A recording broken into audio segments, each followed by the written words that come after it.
ደብረ ታቦር የነሐሴው የደስታ ብርሃን።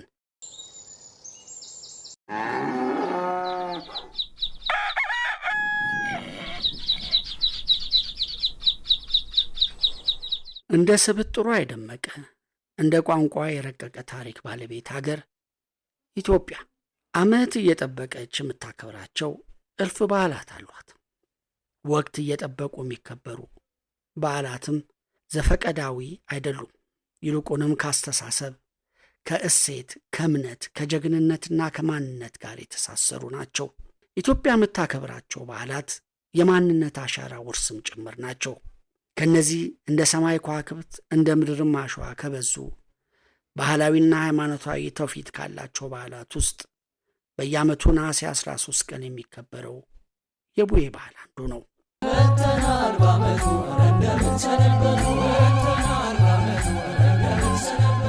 የቡሄ ወይም የደብረ ታቦር በዓል ባህላዊም ሃይማኖታዊም ኅብረ ቀለም አለው። ቡሄ ማለት ቡሆ መላጣ ወይም ደግሞ ገላጣ ማለት ነው።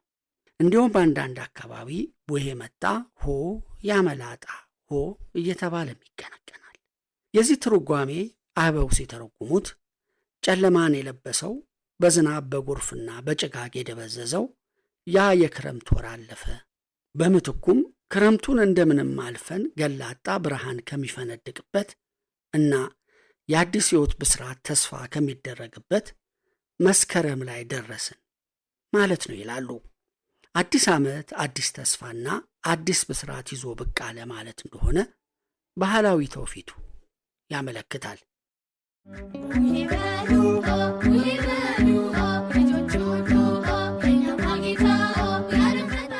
ይህ ባህላዊ መሰረት ያለው በዓል በሌላ በኩል ሃይማኖታዊ ዘውግም አለው። ደብረ ታቦር ወይም የደብረ ታቦር በዓል በመባል ይታወቃል። ሃይማኖታዊ አስተርእዮም ኢየሱስ ክርስቶስ በማስተማር ላይ በነበረበት ጊዜ በታቦር ተራራ ላይ ብርሃነ መለኮቱ ክብረ መንግስቱ የተገለጸበት ጊዜን በማስታወስ የሚከበር ነው ይላሉ ሊቃውንቱ። በነሐሴ አጋማሽ ዋዜማ ሰሞን የቡሄ ውብ ገጽታውን ይሆናል። ከማዶ እስከ ማዶ የሚያስተጋባ የጎረምሶች የጅራፍ ድምፅ የበዓሉን መምጣት ያበስራል። ውብ የሆኑ ኅብረ ዜማዎች ከአንዱ ኮረብታ ወደ ሌላው ኮረብታ በፍቅር ያስተጋባሉ። ይህን የሚሰሙ እናቶች ለልጆቻቸው ሙልሙል ዳቦ ሊጥ ያዘጋጃሉ። ቡሄ የመስጠትና የልግስና እሴት ያስተዋውቃል። አብ መሰከረ ደመና ሳለ የወዳው ልጄ ይህ ነው ያለ። ልጆች ተሰባስበው ዜማ ያንቆረቆራሉ። ግጥሞች ምጡቅና ውብ ባህላዊ እሴቶችን የሚያጎሉ ዜማዎች ለሰሚ ሐሴትን የሚያደርጉና ወደ ራስ ማንነት የሚመልሱ እንዲሆኑ ይጥራሉ። እያንዳንዱ ቡድን የየራሱ አውራጅ ይኖረዋል። አልፎ አልፎም የአውራጅነቱ ሥራ በመተጋገዝ ይሰራል። አውራጅ ማለት ቡድኑን የሚመራ ዋና ዘፋኝ ማለት ነው። ግጥሞቹን አካባቢያዊ ለዛና ቃና አላብሶ አውራጁ ያስረቀርቃል። የቡድኑ አባላት በመቀበል ያስተጋቡታል። ትውፊቱ በሀገራችን ገጠራማ አካባቢዎች አሁንም ድረስ እስከ ማራኪ ወዘናው ድረስ አለ። ሃይማኖታዊ ትውፊቱም ሆነ ባህላዊ እሴቱ አሁንም አልደበዘዘም።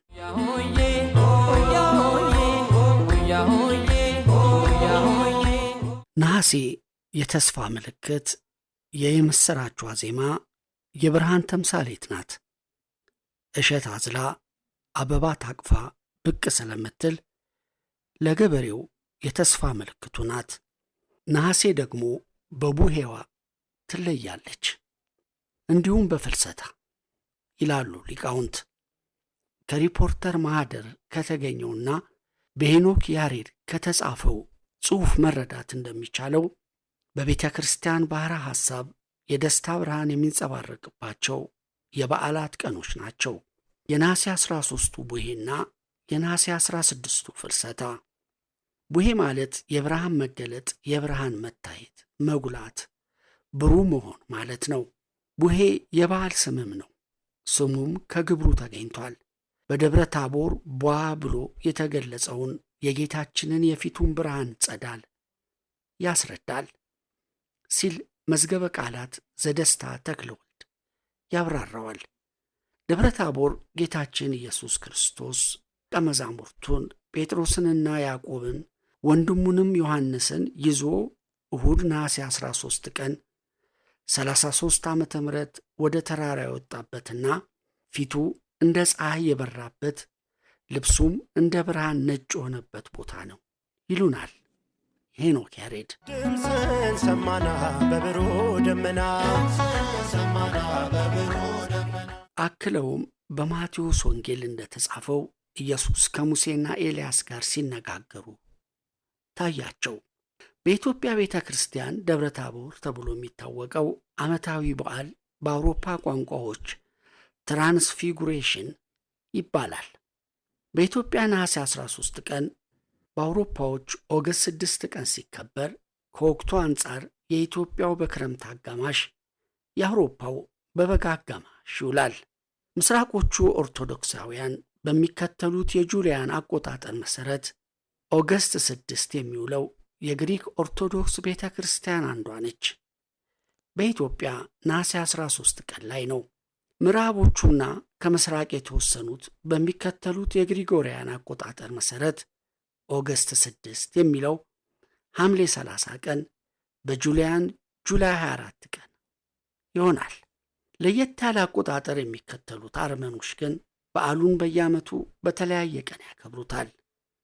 ይህም ያደረጉት ተንቀሳቃሹ ጋር በማዛመዳቸው ነው። እነ ኢትዮጵያ ቀኑን ቋሚ አድርገው ዕለቱን ሲያዘዋውሩት፣ አርመኖች ግን ዕለቱን ቋሚ እሁድ አድርገው ቀኑን አዘዋውረውታል። ቅዱሳን በጋራ ያምንጭ ስማ በነጎድጓድ ግርማ። አርመኖች ፋሲካ በኋላ በ14ተኛው እሁድ ቡሄን በእነርሱ አጠራር ቫርዳቫርን ያከብራሉ። ሊቀ ካህናት መራዊ ተበጀ ዶክተር ቅድስት አገር ኢየሩሳሌም በተሰኘ መጽሐፋቸው እንዳብራሩት በ6ኛው ክፍለ ዘመን የተነሳው ኢትዮጵያዊ ሊቅ ቅዱስ ያሬድ ስሙን ደብረ ታቦር ብሎ በመጥራት እውነት በእውነት በደብረ ታቦር ተመሰገነ በማለት ዘምሮለታል። ለዜማ ለከበሮና ለንጽናጽል እንዲሁም አድርጎ ለበዓለ ደብረ ታቦር ነሐሴ 13 ቀን ቡሄ አዘጋጅቶታል።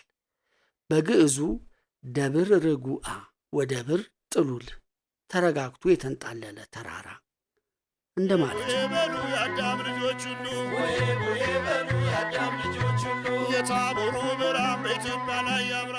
ስለ ቡኤ ተውፊት የቀጨኔ ደብረ ሰላም መድኃኔ ዓለም ፍኖተ ሕይወት ሰንበት ትምህርት ቤት ባዘጋጀው እትም እንደተገለጸው ሰማይ ከጭጋጋማነት ወደ ብሩህነት የሚለወጥበት የመሸጋገሪያ ወቅት ነው። በደብረ ታቦር በዓል በተውፊታዊ መልኩ የሚታየው የጅራፍ ምስጢር በኢየሩሳሌም ስለሚሆነው የጌታችን ምስጢራዊ ሞቱ ነው። ጅራፍ መግመድ ወይም መጥለፍና ጅራፍ ማጮህ ሁለት አይነት ምስጢር የያዘ ተውፊታዊ ተግባር ነው። የመጀመሪያው ግርፋቱንና ሞቱን እናስብበታለን። ሁለተኛው ደግሞ ድምፁን ስንሰማ የባሕርይ አባቱን የአብን ምስክርነት ቃል እንደ ነጎድጓድ ድምፅ ያስታውሰናል። ችቦ መለኮስና በዓሉ መከበሩ የጌታችንን ብርሃነ መለኮት መገለጥ ያመለክታል ይላሉ ሊቀ ካህናት መራዊ ተበጀ።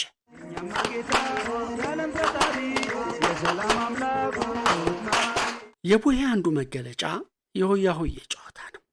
ስለ ሆያ ሆዬ ግጥም የጻፉት አለቃ ተገኝ ተአምሮ እንዳብራሩት ወንዶች ወጣቶች ለየሰፈራቸው ሽማግሌ ጨዋታ ለማበርከት በጥቢ አውደ ዓመት ተሰባስበው በአውራጅና ተቀባይ የሚጫወቱት ጨዋታ ነው። ግጥሙም ለሚያበረክቱት ሰው ለጋስነቱን፣ ጀግንነቱን እያነሱ የሚያመሰግኑት እንደሆነ በድርሳናቸው ገልጸውታል። ሆያ ሆዬ ጌቶች ሆዬ ይኸው መጣው ሰተት ብዬ፣ እዚያ ማዶ ጭስ ይጨሳል የእኛም ጌታ ይደግሳል። ከዚያ ማዶ ወዲያ ማዶ ገሰገሰ ነጭ ዘንዶ፣ ከዳር ከዳር መዋጥ ለምዶ፣ ተቆጥቶ የእኛም በሳ ቆራረጠው እያገሳ፣ ሆያ ሆዬ ሎሚታ ኑሬኛ ጌታ እያሉ የጌቶች ጌታ አለቃዬ ምናሉኝ ማታ በጆሮዬ ሆያ ሆዬ ሆ ሆያ ሆዬ ሆ። ቡሄ ከባህላዊና ሃይማኖታዊ በዓልነቱ ባሻገር ለምሳሌያዊ አነጋገር መፈጠሪያ ውሏል። ክረምቱ እየቀለለ የሚሄደው ፀሐዩ ፍንትው ብላ የምትገለጥበት ሁኔታ ቡሄ ካለፈ በኋላ ስለሆነ ቡሄ ካለፈ የለም ክረምት፣ ዶሮ ከጮኸ የለም ሌሊት ይሉታል። ከዚህ አገላለጽ በተቃራኒው የሚቀርበው አባባል በካሳይ ገብረ እግዚአብሔር በተዘጋጀው ህብረ ብር መጽሐፍ ላይ ተገልጿል።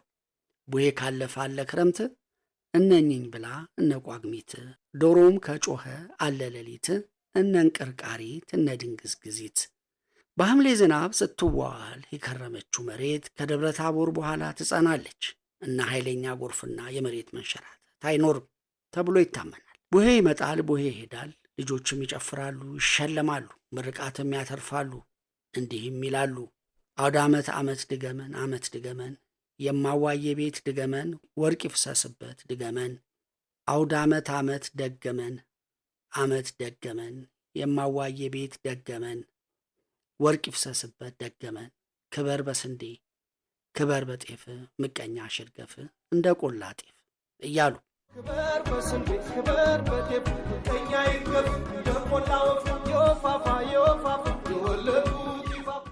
ደብረ ታቦር ማለት የታቦር ተራራ ማለት ነው።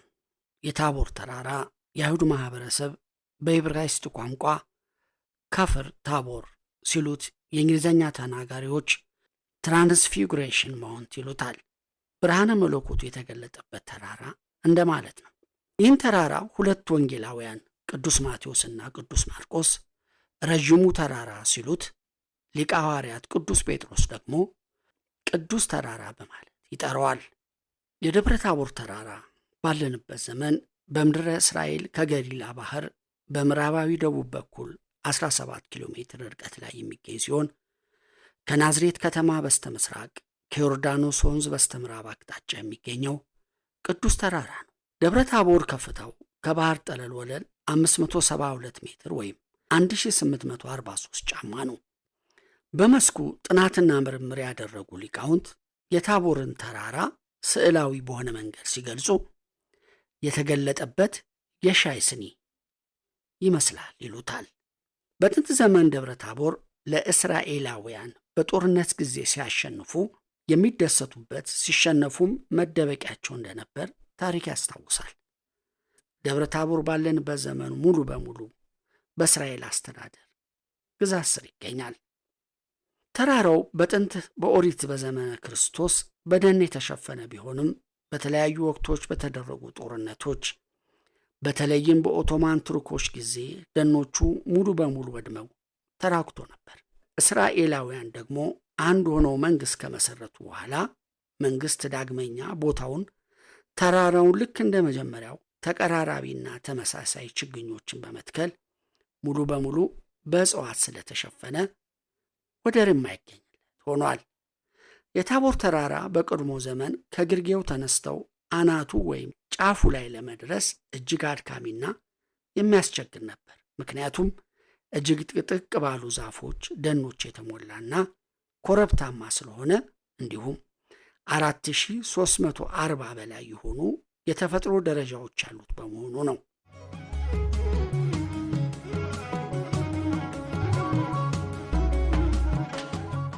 ቡሄ መገለጥ በዓሉን በዋና ቦታ ለማክበር ኢትዮጵያውያን ምዕመናን ወይም ሌሎች በዓመቱ ወደ ደብረ ታቦር ይጓዛሉ። ቅድስት ሀገር ኢየሩሳሌም በተሰኘው መጽሐፍ እንደተገለጸው ከኢየሩሳሌም ከተማ 160 ኪሎ ሜትር ላይ የሚገኘው ደብረ ታቦር የተራራው ከፍታ 400 ሜትር ሲሆን እስከ ተራራው አናት ድረስ ግን 588 ሜትር ነው። ወደ ደብረ ታቦር የሚሄድ ተሳላሚ ወይም ጎብኚ እስከ ተራራው ግርጌ በአውቶቡስ መጓዝ ይችላል። ወደ ተራራው አናት ለመድረስ ግን በእግር ወይም በታክሲ ብቻ ነው። በተራራው ላይ የግሪኮችና የካቶሊኮች አብያተ ክርስቲያናት ይገኛሉ። የግሪክ ኦርቶዶክሶች ቤተ ክርስቲያን የቅዱስ ኤልያስን ስም የያዘ ሲሆን የካቶሊኮቹ ደግሞ ከታላቅ ገዳም ጋር 6 መንበር ያለው የኢየሱስ ቤተ ክርስቲያን ይገኝበታል። መጠሪያውም የመገለጥ ወይም ቡሄ ቤተ ክርስቲያን ይሉታል። እንደ ሊቀ ካህናት መራዊ ተበጀ መግለጫ 6 መንበር ያለው ቤተ ክርስቲያን አድርገው የሰሩት በደብረ ታቦር ላይ በአንድነት ለነበሩት መታሰቢያ እንዲሆን ነው። 15 ደረጃ ወደ ታች ወርዶ የሚገኘው መካከለኛውና ዋናው ቤተ መቅደስ የኢየሱስ፣ ከታላቁ መንበር ከፍ ብሎ በሰገነቱ መካከል ያለው የጴጥሮስ፣ በግራና በቀኝ የያዕቆብና የዮሐንስ፣ በመግቢያው በር አጠገብ ግራና ቀኝ ደግሞ የሙሴና የኤልያስ ቤተ መቅደሶችና መንበሮች ይገኛሉ።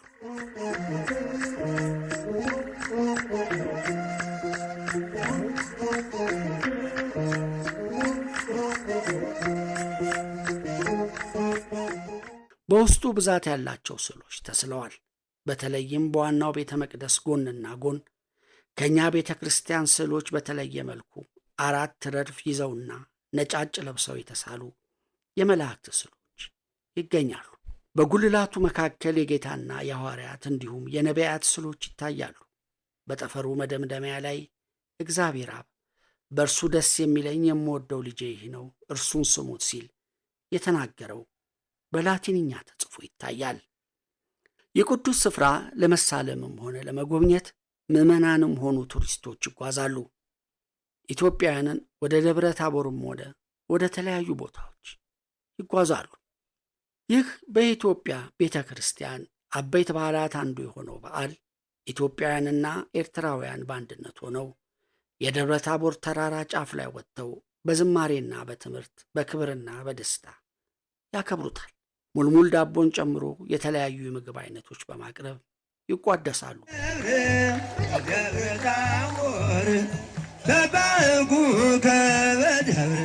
ከደብረ ታቦር ቅድስና በመነሳት በአገሮቻቸው የሚገኙትን ተራራዎች ደብረ ታቦር እያሉ ከሰየሟቸው መካከል በደቡብ ጎንደር ቤገምድር የሚገኙት የደብረ ታቦር ኢየሱስና የፋርጣው ደብረ ታቦር ኢየሱስ ይገኙበታል።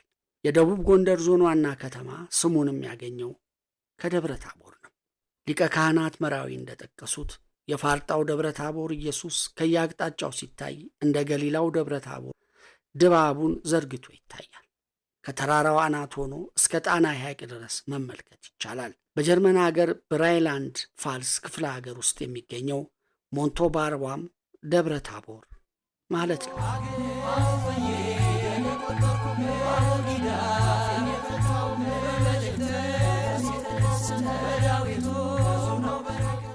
ካህሳይ ገብረ እግዚአብሔርም ደብረ ታቦርን በተመለከተ ኅብረ ብዕር 2009 ዓ.ም ላይ ገጽ 85 ላይ እንዳሰፈሩት ነሐሴ የተስፋ ምልክት ነው። የምሥራቿ ዜማ የብርሃን ተምሳሌት ናት። እሸት አዝላ አበባ ታቅፋ ብቅ ስለምትል ለገበሬው የተስፋ ምልክቱ ናት። አተሩ ሲያብብ ገብሱ ሲያዘረዝር ገበሬው መጪውን ብሩህ ጊዜ በዓይነ ሕሊናው አሻግሮ እያየ ልቡ በተስፋ ይሞላል። ሳይበላ ይጠግባል። ፀሐይ፣ ጨረቃና ከዋክብት በገላጣው ደመና እያሾለኩ ብርሃናቸውን ወደ መሬት መላክ የሚጀምሩበት ጊዜ በመሆኑ ከሌሎች ወራቶች ይልቅ ነሐሴን የብርሃን ተምሳሌት፣ የተፈጥሮ ውበት እመቤት ያደርጋታል ይላሉ። ገጹ እንደ ፀሐይ እንደ በረድ ልክ ሲያበራ እግዚአብሔር ወልድ። ሐምሌ በዝናብና በጎርፉ እንደሚታወቀው ሁሉ ነሐሴ ደግሞ በቡሄዋ ትለያለች።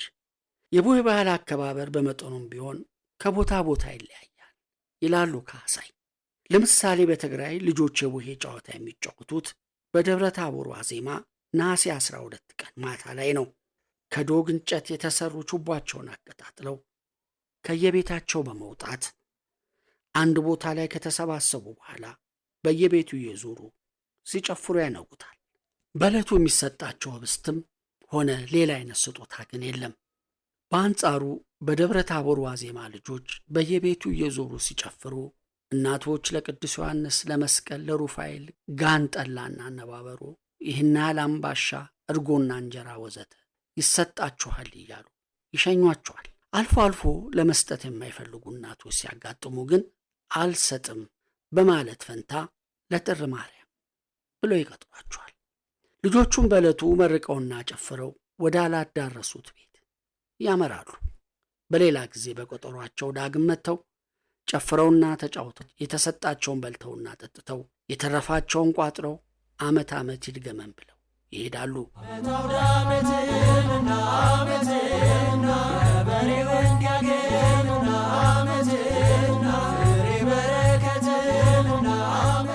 ልጆች ከየቤቱ ከሚሰጣቸው አምባሻም ሆነ አነባበሮ ሲነጋ በሚከፋፈሉበት ወቅት ይህ የእገሊት ነው፣ ይሄኛው የነገሌ ነው እያሉ አቃቂር ስለሚያወጡበት አንዳንዴም ስለሚዘፍኑበት እናቶች ለቡሄ ልጆች አምባሻም ሆነ አነባበሩ የሚጋግሩት ተጠንቅቀውና ተጠበው ነው። እንደ ወሎ በመሳሰሉት አካባቢዎች ደግሞ ቡሄ የሚጨፍሩት በዕለት ሁለት ቀን ላይ ነው። ዳቦ የሚሰጣቸውም የዚያን ዕለት ነው ይሉናል ካሳይ። በብዙ አካባቢዎች ልጆች ከየሰፈሩ ያሰባሰቡትን ዳቦ በህብረት ሆነው ከበሉ በኋላ በሰፈር እየተቧደኑ በጅራፍ ይጋረፋሉ። የዚህ አይነቱ በዓል በደቡብ ትግራይም የተለመደ ነው። በሌላ በኩል በደቡብ ጎንደር በቡሄ ሰሞን ጸጉሩን የሚላጭ ልጅ ካለ ጸጉሩን የሚታጠበው በውሃ ሳይሆን በአጓት ነው። ምክንያቱም በውሃ ታጥቦ ከተላጨ መላጣ ሆኖ ይቀራል ተብሎ ስለሚታመን ነው። የደቡብ ጎንደር ልጆች ቡሄ መጣ ያመላጣ ቅቤ ቀቡት እንዳይነጣ የሚሉት ለዚህ ሳይሆን ይቀራል። ድምፅህን ሰማና በብሩ ደመና፣ ድምፅህን ሰማና በብሩ ደመና፣ የቡሄ ብርሃን ለእኛ መጣልን። ከቡሄ ጋር በተያያዘ በተለያዩ አካባቢዎች የሚነገር ቡሄ ካለፈ የለም ክረምት፣ ዶሮ ከጮኸ የለም ሌሊትም አለ።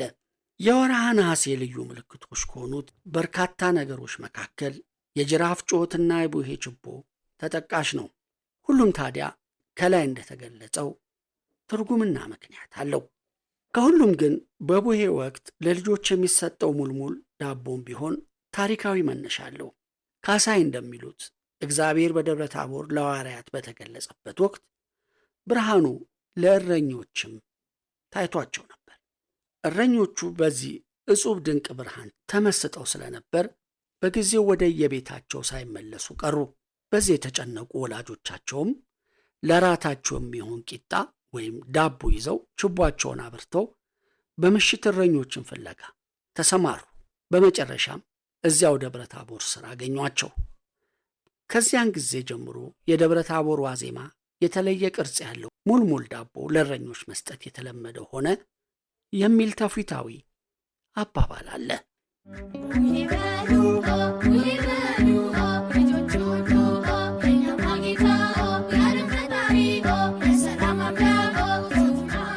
በሀገር ቤት የቡሄ በዓል ከእረኞች ሌላ የቆሎ ተማሪዎችም በራሳቸው መንገድ ያከብሩታል። ተማሪዎች ቡሄ ከመድረሱ ቀደም ብሎ ስለ ደብረ ታቦር እያሉ ከየመንደሩ ከለመኑ በኋላ በለመኑት እህል ጠላ ጠምቀው፣ ዳቦ ጋግረው፣ ንፍሮ ቀቅለው፣ ቆሎ ቆልተው ከገበሬ እስከ እረኛ ያለውን የአካባቢውን ሕዝብ ጠርተው ያበላሉ፣ ያጠጣሉ። በአንዳንድ አካባቢዎች ደግሞ የቆሎ ተማሪዎቹ በየገበሬው ማሳ በመሄድ በግልም በህብረትም እየሆኑ ያርማሉ። አረም የታረመለት ገበሬም በባለ 3 ጆሮን ሥራ ጠላ ይሰጣቸዋል። በዚህ አይነት ከየቦታው ያጠራቀሙትን ጠላ በትልልቅ ጋኖች ካጠራቀሙ በኋላ ሕዝቡን ይጋብዛሉ። ከግብዣው በኋላም የጴጥሮስን፣ የያዕቆብን፣ የዮሐንስ እያነሳሱ ሆያ ሆይ ይላሉ። የቆሎ ተማሪዎችን የሚያደርጉት እግዚአብሔር በደብረ ታቦር ዕለት በደብረ ታቦር ለ3ቱ ሐዋርያት ተገልጦ ምስጢሩን እንደገለጠላቸው ሁሉ ለእነርሱም ትምህርታቸውን እንዲገልጥላቸው በህብረት ሆነው ለመለመንና በዓሉን ለማስታወስ ነው። በሀገር ቤት በደብረ ታቦር ዕለት የማይደገስበት ቤተ ክርስቲያን አይገኝም። በአዲስ አበባ ግን የደብረ ታቦር በዓል ባህላዊ ይዘቱን እንደጠበቀ በየዓመቱ በልዩ ዝግጅት የሚከበረው በመስካነ ኅዙናን መድኃኔዓለም ገዳም ብቻ የነበረ ቢሆንም አሁን በሁሉም አካባቢ እየተለመደ መጥቷል።